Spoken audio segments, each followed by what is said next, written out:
ask, am I present? Am I past? I never left. I haven't gone. Check the spelling on the stone. Was my leaving you a sin? Did my faith somehow grow thin? My secret's out.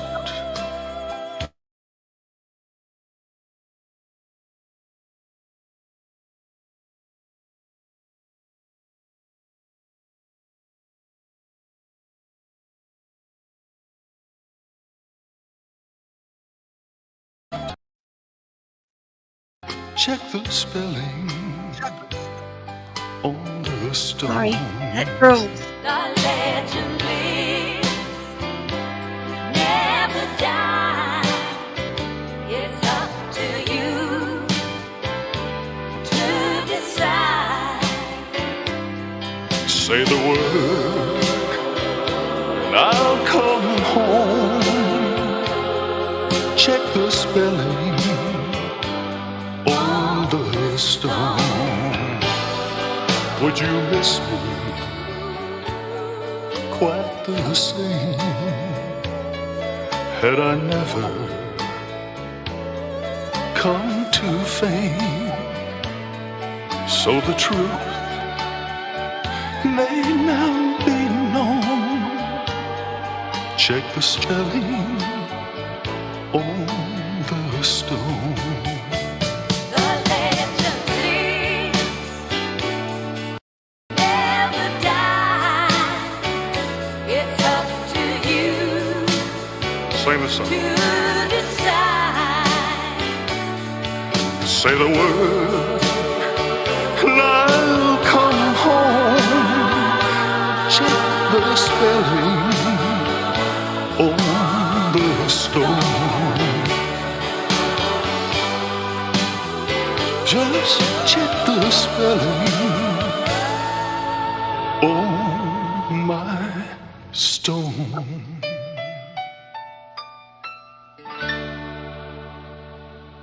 Hi, everybody. How are you tonight? Hi, Susan. Hi, Barbara. How are you today? All right. I'm waiting for the video to load onto my computer. It's got another 5 minutes to go. So we will chat for a few minutes. The reason why I shared this song was because he mentions about recording a new album in this section of the interview on the tape, and a bunch of other albums as well. He doesn't say the names of them, but he mentions things that they're kind of hidden clues in those. So as soon as that's up, I will put it on for you guys. I hope you guys liked last night's stream on the first half of this. I'll just recap in case some people did not see it. You can watch part 1. If you didn't see part 1, you may. He mentioned that after he had staged his death, he contacted a friend who took him to Hawaii, and he stayed there. There was records of him going to Buenos Aires, I believe, as well, or Argentina, one of those two, under John Burroughs. So he did travel the world. He talked about his experiences traveling the world. He was talking about his experience in the restaurant in Wiesbaden. He talked about the girl in the grocery store. Yeah, he actually talked about his I guess his hope to reconnect with Lisa Marie, because she meant everything to him. He talks about how his relationship is with Priscilla, which he didn't really mention her name, but we know it's Priscilla because he says she wanted her own life, so on and so forth. So, yeah. Let's see. He also mentioned that he wanted to continue his music, and that he's been getting in shape. And I think what really shot out at me that I never mentioned was he said no, a lot of times I have felt the image hurt me, but I always knew there'd be a price I'd have to pay. You know, there's lots of people that are lonely, and I mean, you don't have to be on the poor side of life to be lonely. You don't have to be on the rich side to be lonely. You can be standing in a group of 100 people and be lonely. And he said that um many times as well. All right. Hi, Karen. Hi, Barbara. Hi, Susan. I think I already said that, but that's okay. I'm just buying time here because I'm waiting for my computer to finish loading. So, so he has been getting himself in shape. So he doesn't have the look that he did in 1977 anymore. I think they also had talked about that his hair was white now, and that's good. So as soon as I'm done, I've got the transcription here in this book, the Elvis Files. So I was reading the transcription. I thought that was interesting how he said he could be in a group of people and feel lonely. I think he had said that to somebody, one of his friends, in his book. I'm not sure which one it was. I don't remember if it was Larry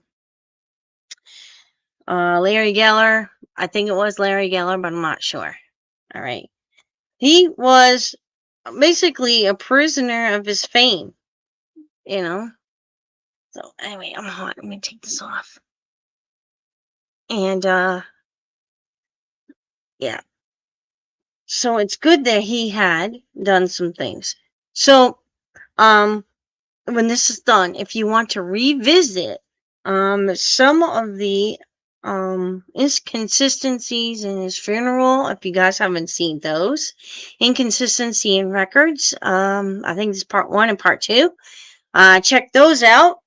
You might find those interesting. And okay. You also will find the numerology stuff about the spelling on the stone and numerology and how it played, and also the how he did the body switch and the use of religion. Yes. Okay. So if you've already saw those, that's fine, but you're going to find out in this tape, or this portion of the tape.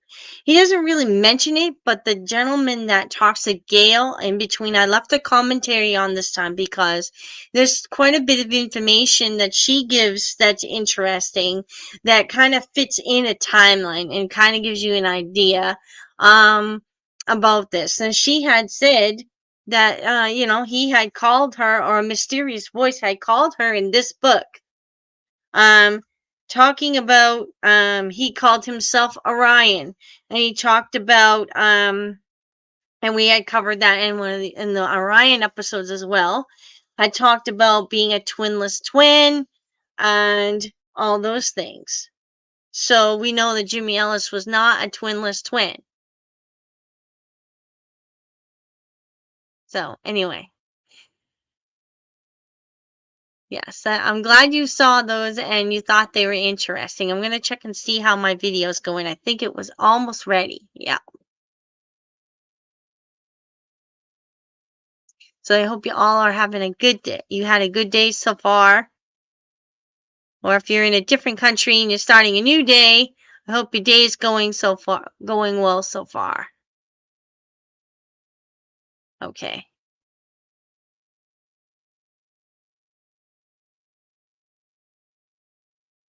Yep.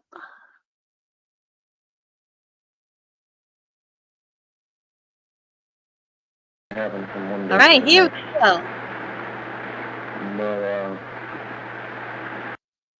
Okay, so I for some reason when I started the memory stick, it cut some of the conversation off. So I'm gonna start with this and then I'll pick it up. He says, I don't think anybody can tell really what is going to happen one day to the next. I'm not completely hiding now, you know. I might have missed a couple of things, so I'm going to leave this here in case. I'm not completely in hiding now. You know, I mean,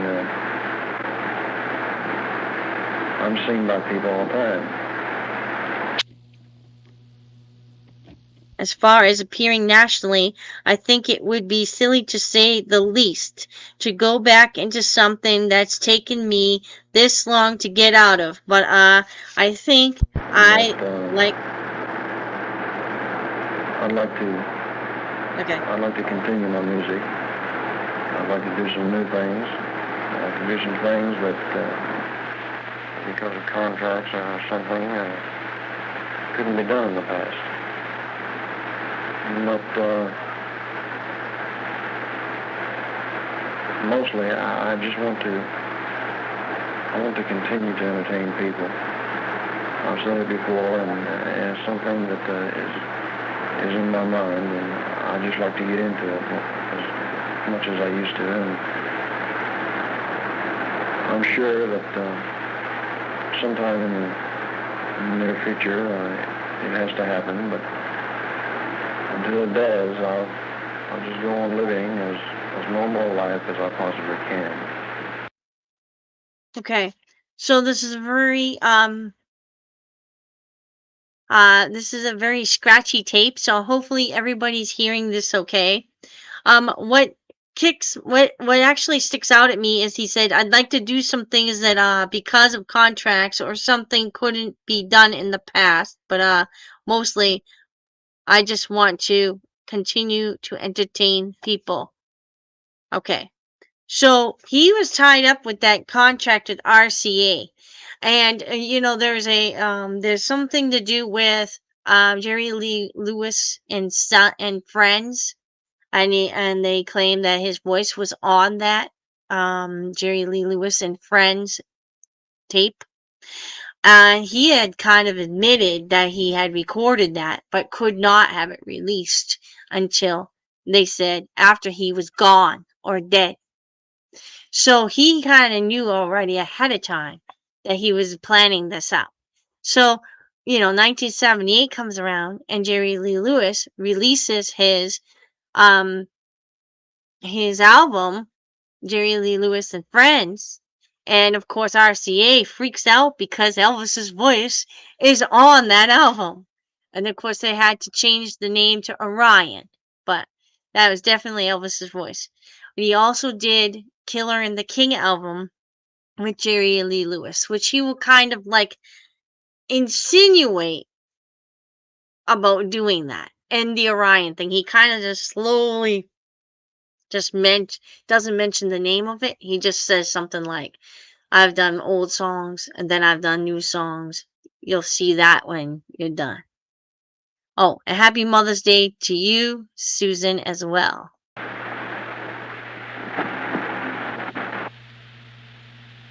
Okay. So somehow, some way, we lost sound.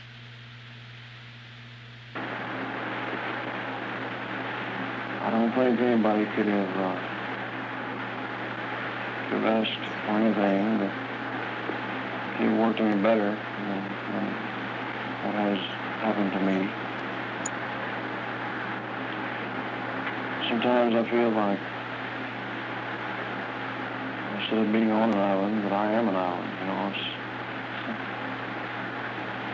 it's kind of hard to go through this life with just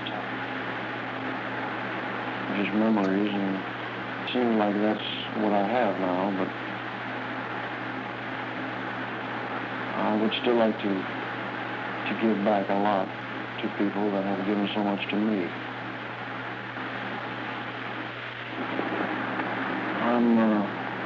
I'm hoping that a lot of people out there are not disappointed with me. I mean, I didn't mean to put anybody through any pain. Okay, I'm going to stop that right here because I'm going to go into his book real quick. And I'm going to read a passage, just one passage, that you might find interesting that kind of sounds exactly the same as what he just said here.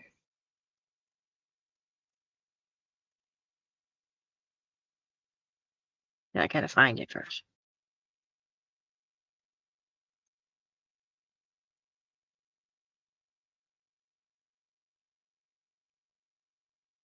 Oh, anyway. Oh, that's right.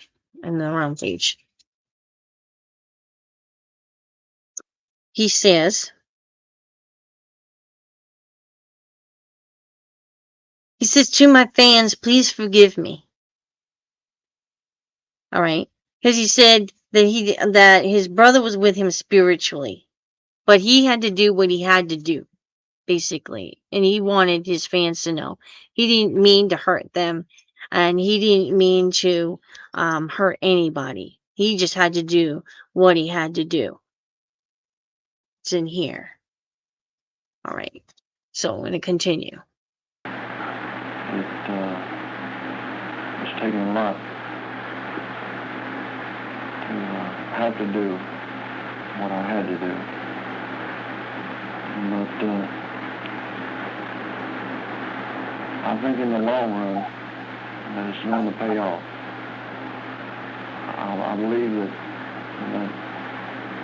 doing things this way has made it a lot easier for me and for everybody else to find out exactly what's going on as far as the music is concerned, and being able to make things happen better now. I don't know, life is very strange. I've gone through so many different type of experiences that I don't even know sometimes where I'm at. But I've learned a lot from the things I've gone through,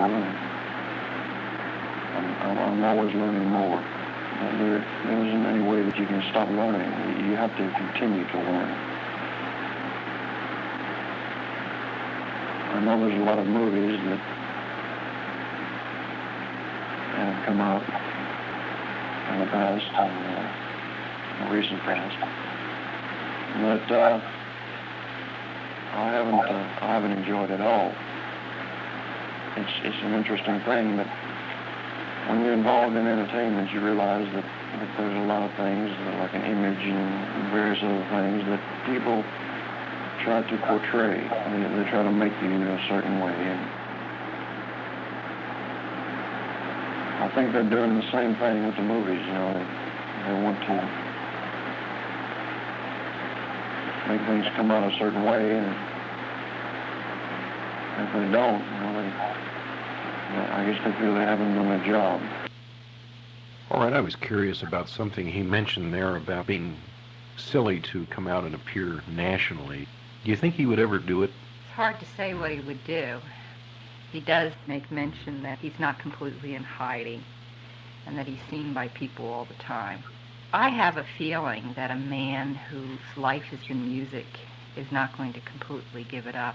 It wasn't the music that he disliked anyway. I think it was his way of life. After all, Graceland had become a mausoleum for Elvis Presley. He had to leave his house hidden in the trunk of a car. He couldn't go anyplace. But I totally believe, he's either already producing music and we've heard it and don't realize it, or definitely something is in the making. 10 years is a long time. Of course, he's only talking here about 3 or 4 years. I believe he's probably been doing something. I'm curious, too, as to how he explains about hoping that a lot of people aren't disappointed with me. How could someone be disappointed with someone who's dead? I think he's talking about the fact that people will realize that he's still here. I'm sure if he's still here that family members are aware of it, but that the fans at large would be disappointed with him. My answer to that is, having talked to so many of the fans, I can't even tell you how many fans have called me with information and please do this book and please go on with it and tell your story. They said that they understand. I suppose there'll be a few that'll be angry, but for the most part, I think that Elvis gave them an awful lot. I think they do totally understand, just like the woman in the supermarket said. She does understand, and I think she reflects how people feel. There's very few of us that could ever have lived a total life of being imprisoned by their fame, such as Elvis Presley. I do think the fans understand, but he certainly worries about it. I think he cares about them. Now, he also refers to some movies that have come out in the recent past, and obviously, because he says he doesn't enjoy them, he's not referring then to movies that he appeared in himself. Doesn't sound like it. It sounds like there were some movies right after August 16th, 1977. Would these be like documentaries? There were documentaries. There was a movie that was called Elvis, produced by Dick Clark. It was #1 in the ratings when it was on. It starred Kurt Russell. And I believe there were some other things that were done. I didn't see them all. Apparently, it misrepresented what he was. It was unflattering or overly flattering, but an image that certainly he didn't agree with. He says they wish they had asked him. Of course, they couldn't have asked him. All right, well, then let's move on to the next portion of the tape. But it's just like the drug thing that I was talking about. The movies, a lot of it, just simply not true. There isn't a lot that I can do about it. You know, I wish that they'd asked me about it before they ever made the movie, but there isn't a lot I can do right now. I do believe that there's a lot of people that will never forget, and that's good, because sometimes you feel as though you're the only one with any memories, and it's nice to feel that there are people that remember too.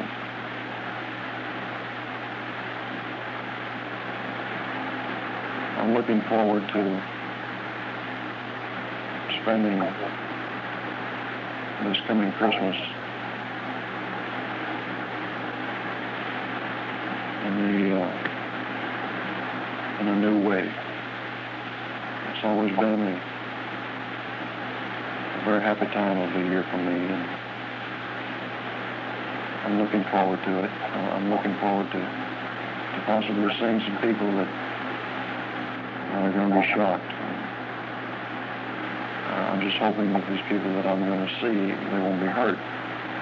But I know that they're going to be shocked. And it's going to be good because Christmas time is a good time of year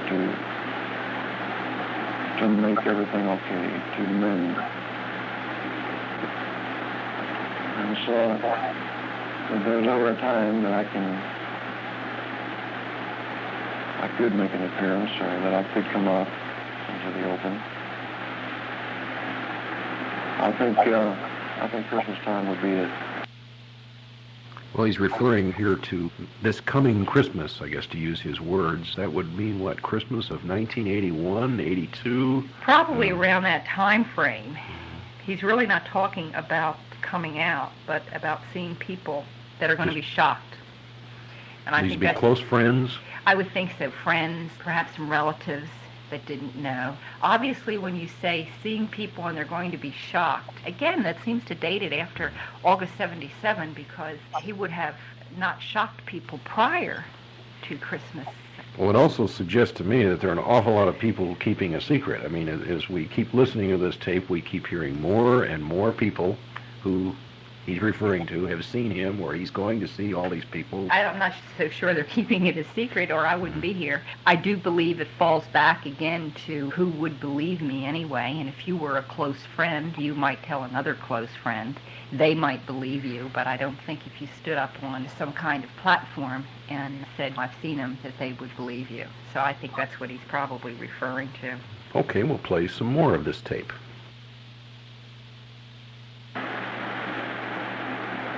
I'm looking forward to a lot of new things in the future. I've made a lot of new friends, and I just think that I think it's going to be better this time.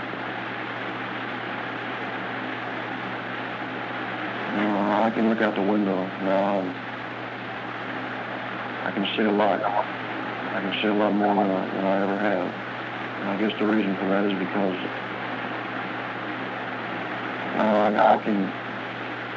I can actually go to the place that I'm looking at, and I can be alone. I can be around people and do the type of things that I'd like to do without having 100 people there on my side. You know, it's a different experience for me. It's a good experience. I realize that sooner or later it's probably going to end. You know, I hate to think that it's going to end, but I know sometime the secret has got to be let out.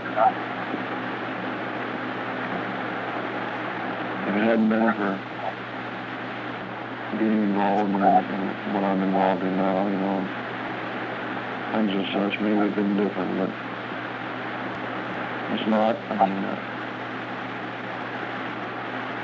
I have to do my music. There's no getting around it. I just can't go on without entertaining.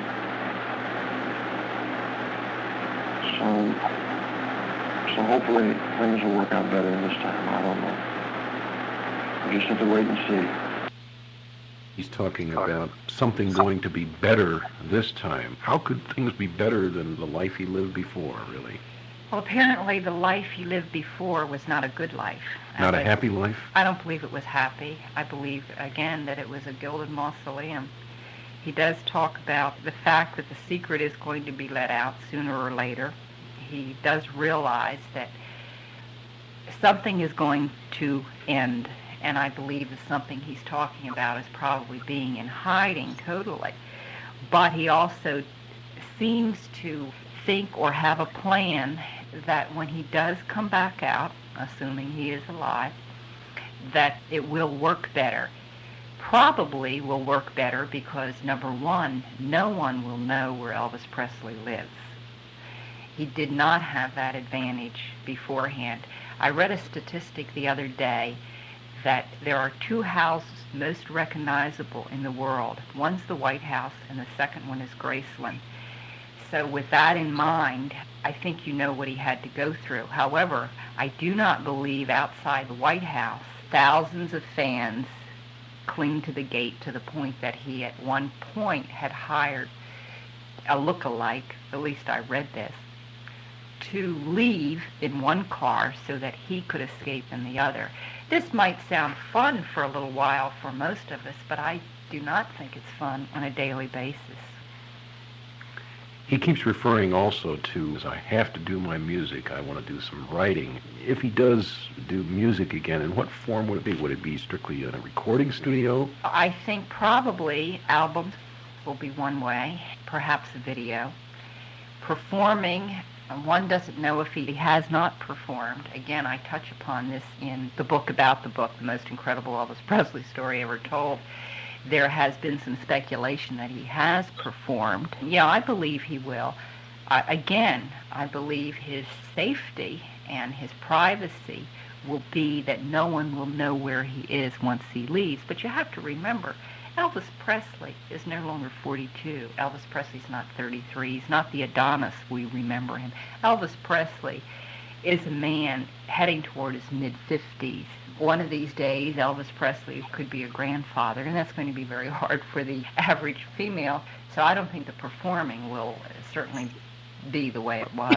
But obviously, the music's important. Certainly not the voice. The voice wouldn't be the same. You hear a lot of the great singers, and their voices do give out. They have difficulty change. reaching higher notes. Sure, absolutely. All right, we'll move on to the next portion of this very, very interesting tape.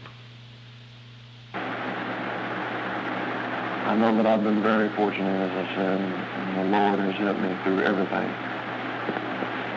And I don't see how this can be any different. I think there's new things coming. I think that it's going to be good for everybody. I'd like to finish the book that has already been started about my life as far as what I've been doing in the last 3 to 4 years. I'm working on an album, something that I wanted to do in the last few years. I'm trying to get a hold of the people that have helped me in the past, to help me with them and put out maybe the best album that I'll ever put out. I don't know if we can get a hold of all the people, but we're working on it. And it's something that I think everybody can look forward to. I think a lot of people have given me the chance to continue without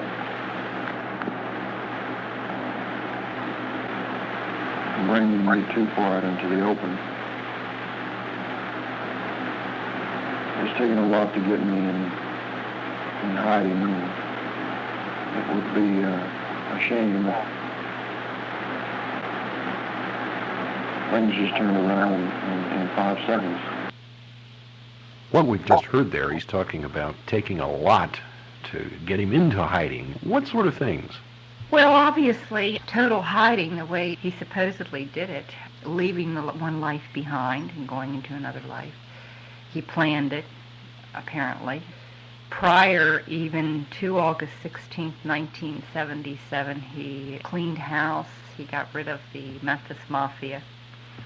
They gave the excuse, if it was an excuse, that the payroll was overextended, and so they let a lot of those people very close to Elvis go. So I think it did take a lot. It would be very hard just to do what he did, to actually do it, to be so fed up with a kind of life. And that's not fed up with the music, not fed up with the fans per se, because he loved the fans. But the whole life of not being able to ever go to a football game, just the simple things, he says, to see people the way he wanted to see them, took a lot to get him in hiding, and I think he's afraid that if he got what would happen. It's a real wait-and-see attitude he has right now, and I would imagine one day he thinks about it, and the next day he gets scared stiff. And of course that raises a very, very basic question. Who was that then in the coffin at Graceland on August 17th, 1977, lying in state as hundreds, thousands of people passed by the coffin inside the Including foyer at you, Graceland? I understand. That's right. You were sent there. I would like to know who that was. There's a lot of speculation, obviously. The majority of the fans have written in their newsletters and periodicals. I've had journalists call me, I've been a journalist, that guess it was a wax dummy. There's been questions as to why the coffin weighed 900 pounds. Some have speculated that it had a cooling unit in it to cool a wax dummy. I don't know who was in the coffin, but that seems to be the number one guess. And it seems to be the number one question, I think, among a lot of the skeptics, does it not? Well, a lot of people wonder why Vernon would have even put his son on display. It was a thou protest too much kind of thing. When Elvis's mother died, he was very upset, and so was Vernon, that her funeral had turned into a circus. It seems very, very odd that with great deliberation that this particular viewing and funeral had turned into a circus by invitation. So the only thing I can think of is if they had had a very, very quiet, dignified, private kind of funeral, people would not have believed he died. Therefore, put the body or whatever on display. And again, this is all guesswork, and it's not simply my guesswork. I'm mimicking thousands of fans out there. Put something on display and say, there he is. Now you can leave him alone, go away. There's nobody here anymore for you to see. I can't come up with another reason. And I think another question that a lot of people want to know, too, is that to pull off something like this grandiose scheme, it just seems that too many things could go wrong, does it not to you? Oh, absolutely. Many things went wrong. That's what's so funny. Again, I get into And this you talk about this in your in book. the book, yeah. There's tremendous amount of things that went wrong.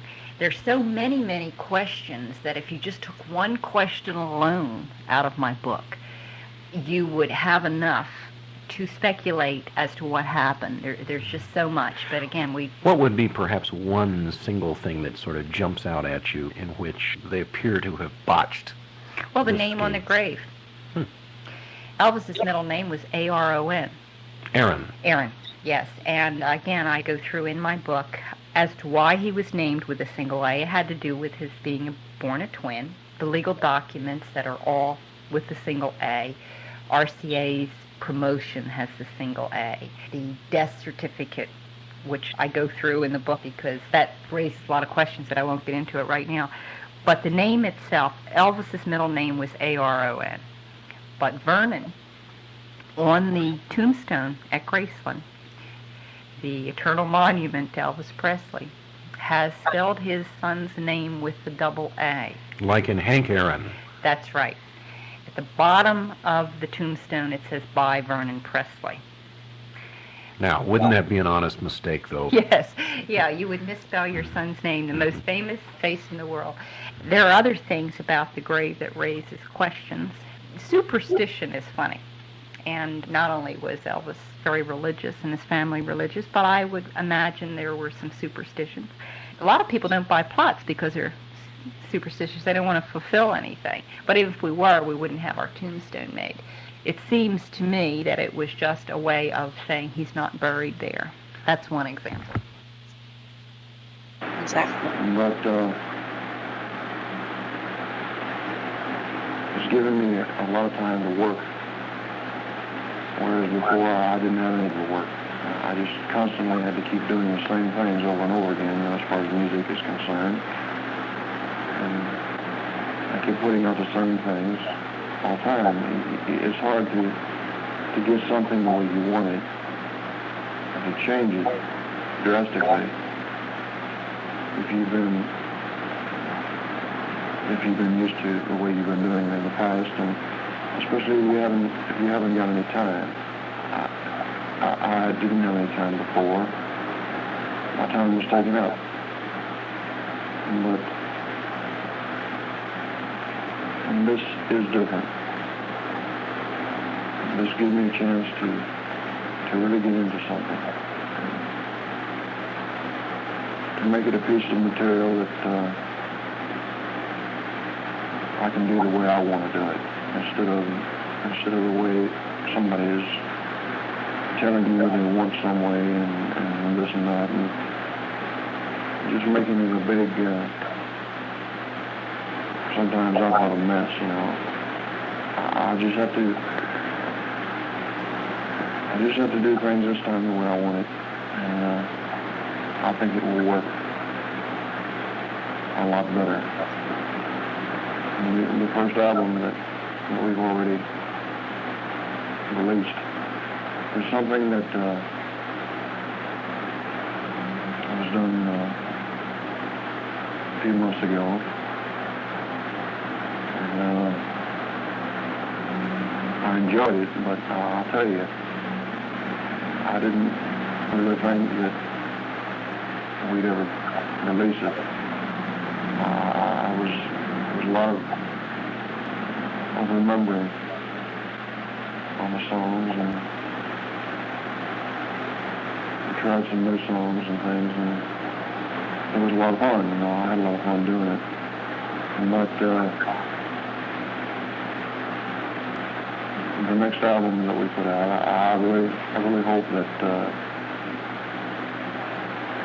we can get a hold of everyone that has helped in the past, because it's going to be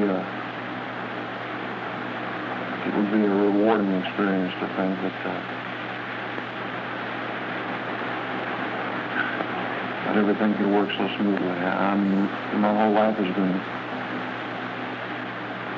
something out of a dream, and to have this happen, I mean to get all the people together, had me in the past, to help with a new album, and after everything that's already happened, it would have to be the biggest experience in my life, and I'm certain it would be good for them too. I'm looking forward to it. And you know, many times we despair, and we think that life has somehow passed us by. But you know, dreams can come true.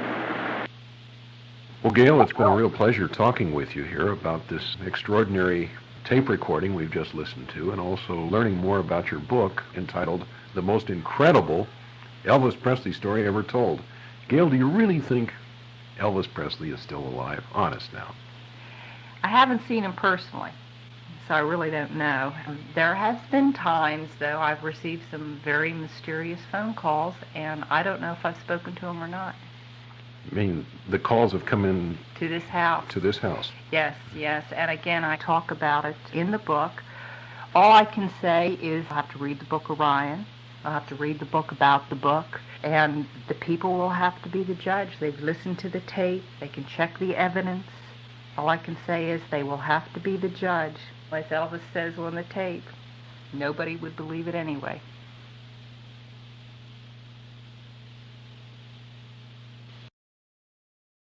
Okay.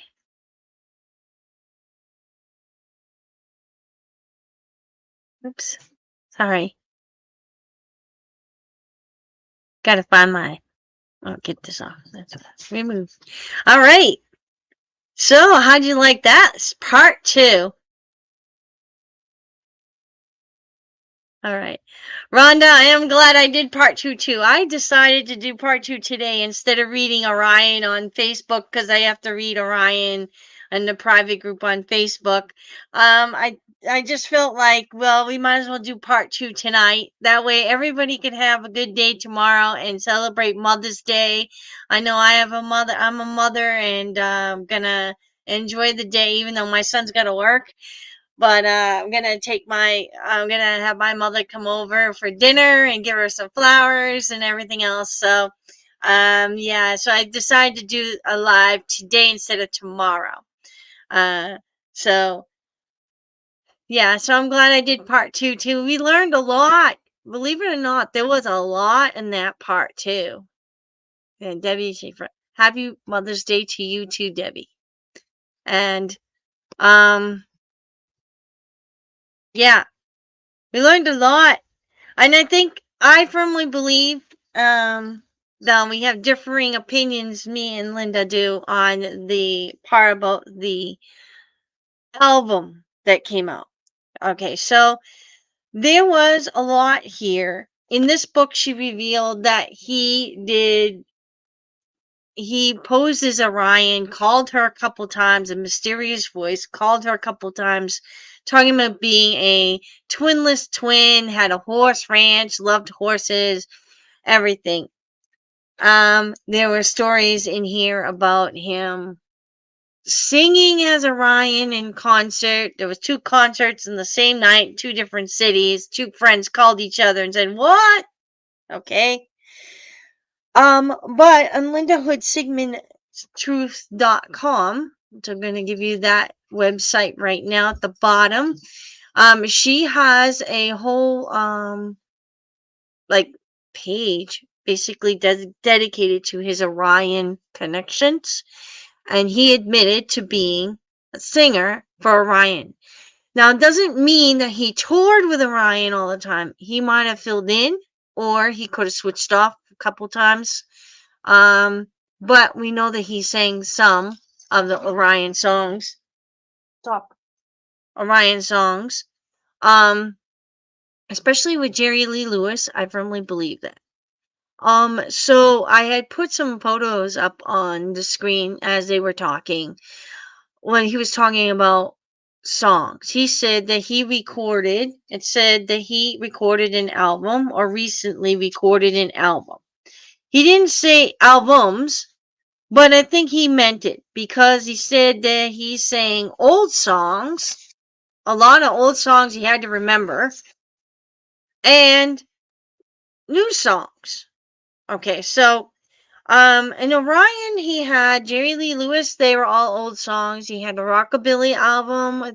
They're all old songs. And then Civil Nora is all old songs except for one. And the one that's new is I Love a Rainy Night. I'm going to do a little. I'm not done doing the song slideshows. There's like, let's see, I've done three, I think, or 4.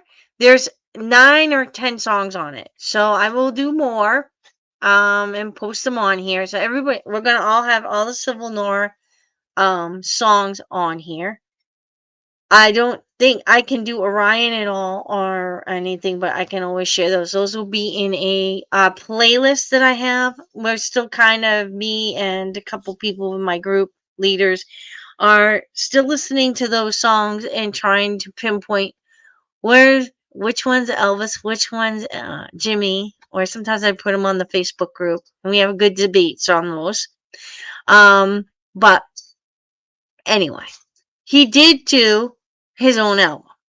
And I firmly believe, Linda said it was The Killer and the King, but I think it's Spelling on the Stone. Because by the time he got done calling people, apologizing to people, making amends to people for staging his death, and getting them in the studio, finding a studio because he had to do it in a private studio, write the songs or have someone write them for him, and he commissioned them or wrote the lyrics to the songs. I'm not sure. From what I heard, they were written by somebody else and he recorded them. But a lot of them had to do with his staging his death. One was Spelling on the Stone, which we played at the beginning of this live stream. So anybody who joined the live stream late, this will be recorded on YouTube. So you guys can catch up on YouTube anytime. And I will be updating the descriptions and everything and the captions and all that when I'm allowed. And it's going to go on Facebook as well. So the people on Facebook can watch it, those that miss it. And so this will be all on recording on YouTube and on Facebook. So you guys should be okay with that, catching up. But I did play Spelling on the Stone, the edited version. There's also on the channel all of the songs on Spelling on the Stone in music video slide form at the basically at the beginning of the channel. So there's Hit the Bricks, there is Only Child, there is Father of the Bride, Resurrection, Poor Heart, Outside Looking In, and there's one more and it's not coming to me. Oh, Everything's Taking Me Back, Hit the Bricks, and there might be one more, but it's not coming to me. Anyway, those songs are all on Spelling on the Stone album. The other day I was making shorts. I have a Facebook page that links to this. If you guys want to follow the Facebook page, you may. It's the same name, Elvis the Man is Alive. So you don't need to join the group to follow the Facebook page. I have some Facebook reels, and I had cut down some of the songs, like 90 seconds. So those are on there. There's like 3 of them. But one is a Civil Nora one, and if I think Resurrection is Civil Nora. I think I did Do You Know Who I Am? I listened to that, and then I listened to the other one, and I'm like, oh my gosh, their voices are almost exactly alike. So, possibility. All right. And the thing about Spelling on the Stone album, now we're going to cover this another day. I'll probably do this on my next live, is that it's an anonymous album. All right. So I will cover this on my next live. We're going to talk about Spelling on the Stone. And it might be a small one because there's not a lot of information on it. But I would let you guys know what I'm going to do next. And I talked to my friend, and he's going to do a double screen. He'll join me on here, and he's going to tell you his story about meeting Elvis after 1977. All right, in person. So I don't have to read that one this time. All right. So there was somebody that made a comment about, well, this is BS. She's just reading it out of a book. But I'm just letting you know the real life encounter. I had met Pepper Ritter on the phone on a 3-way call. And she's like 89. She's like older than Elvis, like 6 months. And she's been dealing with some health issues. So you can keep her in your prayers. But she told me all the story about it, and she gave me permission to use her book and read her story online. So just letting you know that it is a real person that wrote that book. All right. She wasn't making it up. But like Gail said, if you come in contact with somebody, who's to say they're going to believe you? Right? All right. So this is the last comment here. Thank you very much. I like knowing I'm doing a great job. All right. If you all like this stuff and you haven't subscribed yet, please subscribe. Please favorite this video, send it along YouTube, share it with anybody that you know that wants to know more about Elvis being alive, and if they believe that. And those that are naysayers that say that he's still dead, well, they're believing the narrative that Graceland gives out. And let them continue to believe that. Unless they come on here and change their mind. Anyway, so I hope you guys enjoyed that. If there are any other takeaways that anybody else catch, you're welcome, Barbara. She enjoyed it. If there's anybody else that had picked out anything in particular that shot out at you, let me know in the comments. Or any other questions. So I think the videos, like I said earlier in the middle of this, that pertain to this, would be basically almost all my videos. But the ones, especially inconsistency in records, I use this book a lot in those albums. I also used it on the numerology videos. If you want, checked out that numerology video, especially the one where he does the let's see, it was one of the newer one, not the older one that I did a long time ago. That one kind of stinky. I'm thinking of taking it off, but I'm seeing growth in my videos, so that's why I keep it up. That one really kind of explains the numerology behind the names on the graves between his and his brother's name, because a memorial plaque in Graceland, the brother's name has an I added to it. All right. And the extra A on the grave. Now, she said something, and I'm going to say this.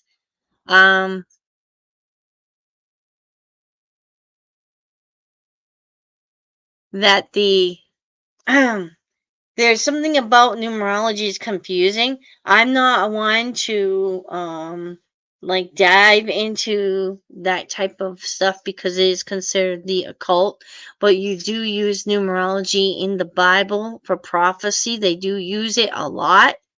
And God uses numerology in the Bible. I mean, when you get to the 12 angels and the 24 angels or whatever it was, in the Revelation, he uses 6, and 6, the bowls and all that stuff. He uses numbers. And he does the same thing with measurements. He uses measurements, and a lot of times. So, certain numbers have certain significance in the Bible.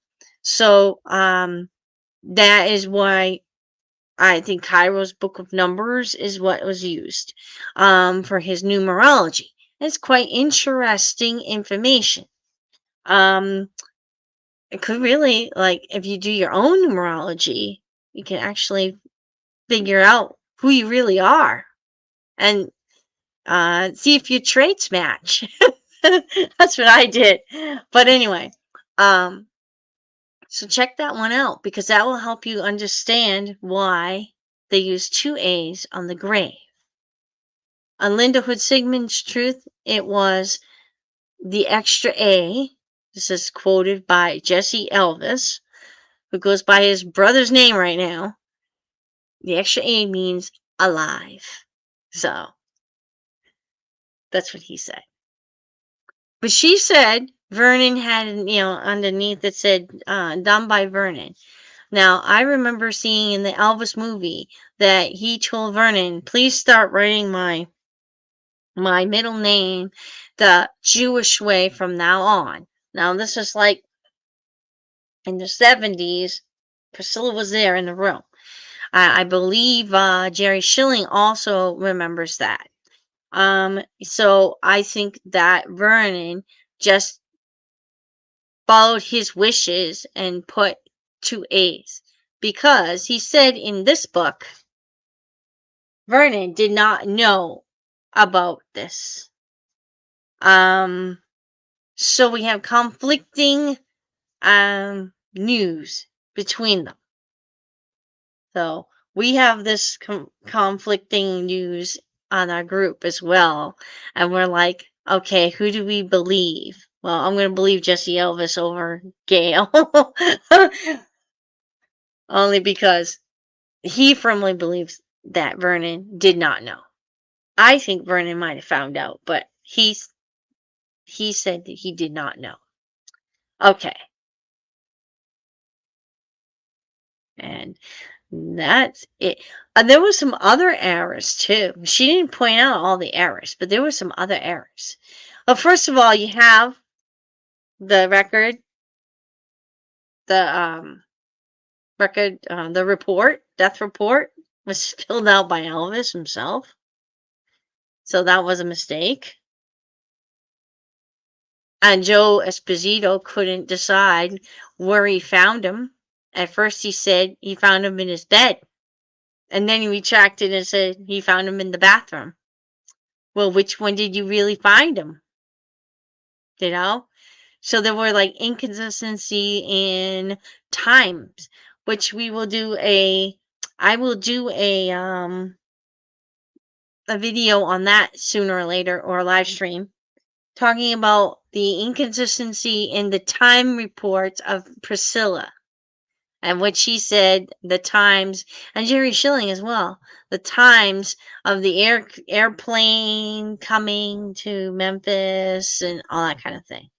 So there was some inconsistency in the stories between Priscilla and what she wrote in her book. Which I found that she's having another book. Well, that's going to be interesting to find out. Now, I'm a proponent, very positive of Priscilla. Some people have a negative look at Priscilla, depending on what you read about her. I don't know. I guess it's all a matter of let's say, put myself in her shoes and listen to what she says and then try to make a discerned decision on whether she's lying or telling the truth or not. There's a possibility that she wrote her book to protect him.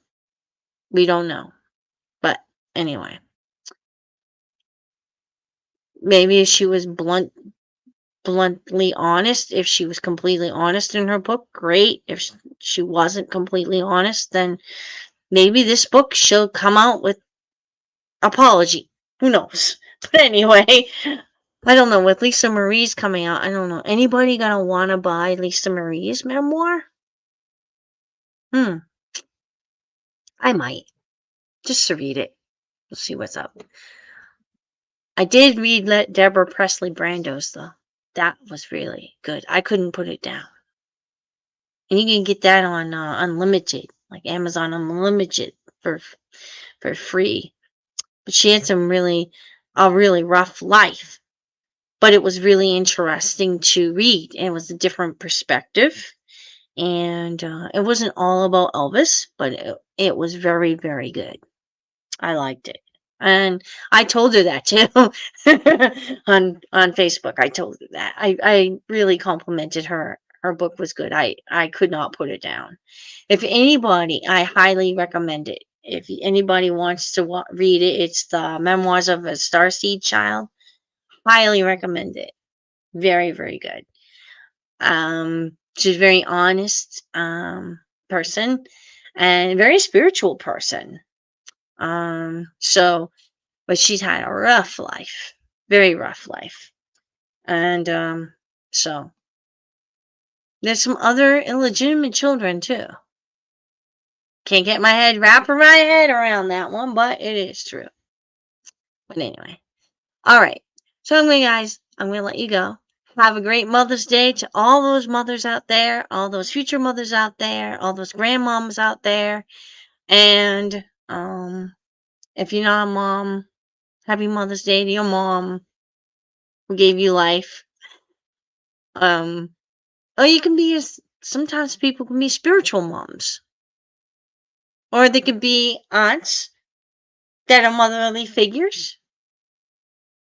I mean, it's a possibility. Some people are what they call adopted mothers. Take care of people even though they don't have children of their own, but they take care of other children. So, happy Mother's Day to all those people. And you guys, God bless you all. And have a good night. Bye.